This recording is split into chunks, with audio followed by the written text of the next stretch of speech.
Hi, neurodivergence is not autism. Autism is neurodivergence.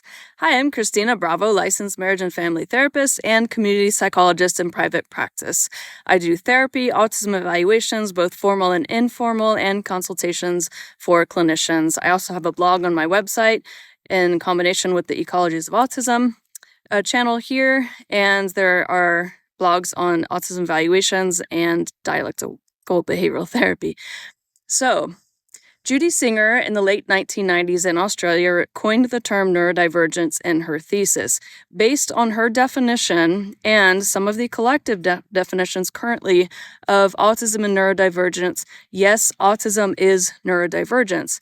We run into a lot of problems, though, and we use neurodivergence as this umbrella term as if it also means autism. It doesn't mean autism. It doesn't mean ADHD. It doesn't mean cerebral palsy. It doesn't mean dyslexic. It is an umbrella term that discusses or defines and labels all of the divergences of neurological processing. So what's happened is in the mental health community and in larger spaces, collectively, online and in person, there are all of these gatherings that are using the term neurodivergent or neurodivergence to gather people and to call them together. And so imagine in Austin, Texas, on a Wednesday night, there is a venue that says musicians jam session, anyone welcome.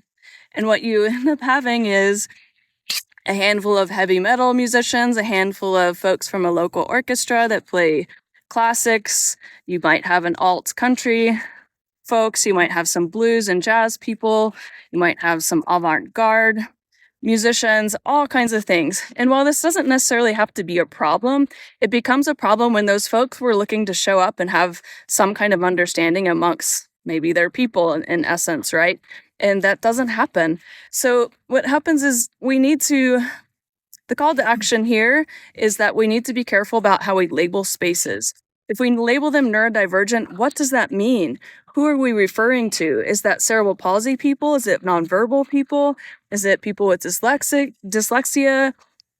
Does that include people with acquired brain injuries?